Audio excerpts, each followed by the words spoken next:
We are all going to die. It's not a question of if, it's a question of when. That's a line I would use when I was an insurance advisor to try to convince people that they should buy life insurance. It's depressing, I know. The fact that I grew up with parents in the insurance industry meant that from a young age, I understood that we were all going to die. It is unavoidable and is the only thing that we can guarantee will happen to every single one of us. So, why is it that we're all so afraid of it? Humans fear what we don't understand, and we don't understand death because nobody's dying, coming back to life, and telling us what happens. No one fully understands death, and that's why we fear it. To add to the fear, death can often be painful, physically and emotionally. As you're dying, you have to say goodbye to everything and everybody that you know and love. And then, on top of that, you might die from a disease that could take you out slowly, or an accident that could be very painful. Only a lucky few die surrounded by the ones they love, painlessly and peacefully. The best way to minimize the fear of death is to try to understand it. And the best way to understand death is to first understand life. Oddly enough, few people do. For us to be alive, there has to have been a beginning.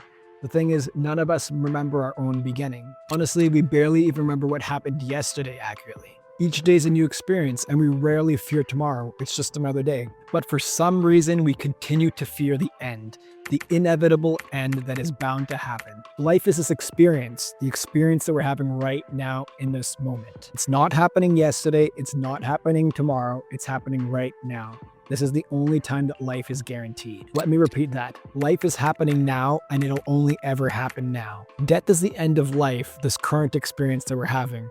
The now. And in the same way that we don't remember how this experience started, we will not remember how this experience ended. What's important to remember is that everything works in cycles. What has a beginning must also have an end. Since it is a cycle and it has a beginning, that means that after the end, there must also be another beginning. So think about it. Does it make more sense that death, the end, leads to another beginning, or that it leads to nothing at all? Keep in mind, you don't remember what happened before you were born. So who's to say that you weren't living a life before you were born the same way that you are living one right now? Now, we may not understand death, but we do understand that your dead body is still comprised of the very same atoms that your live body is comprised of right now. When your dead body decomposes, those same atoms will go back to the earth, and will continue to interact with the universe in a very similar way that they are right now. Eventually, they'll actually make their way back into a new human. That means that your body right now is composed of humans before you. In other words, what was once your body will again be another body. Those atoms went through a cycle in the same way that your life will. That begs the question, what is you? Of course, you're more than just the atoms that comprise your body. When you die, the atoms that comprise your body are still there.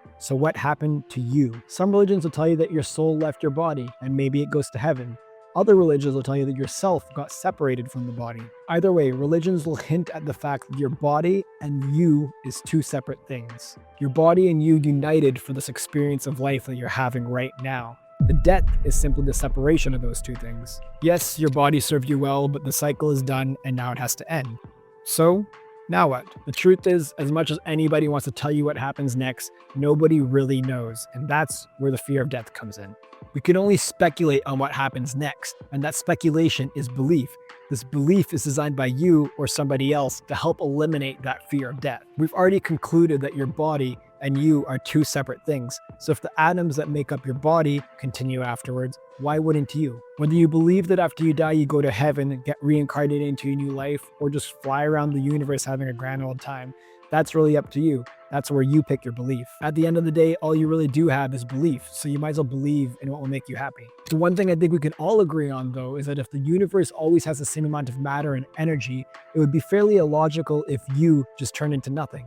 One thing is for sure, though, death is inevitable. You could choose to approach your unknown and inevitable death and fear it, or you can approach it as the end of this current experience you are having. The fact that what is next is truly unknown leaves it up to your interpretation. Would you rather believe that something bad happens, or would you rather believe that something good happens? For all you know, what is next could be the most beautiful experience you could ever imagine. In the meantime, though, the one thing you do know is life, and the fact that you're going to die and this life experience is eventually going to end is exactly why you should appreciate it and make the best of it every single day. This moment, this life, this experience that you're having right now is the most certain thing you will ever know. So stop fearing what you don't know and start enjoying what you do. Thanks for listening, and be love.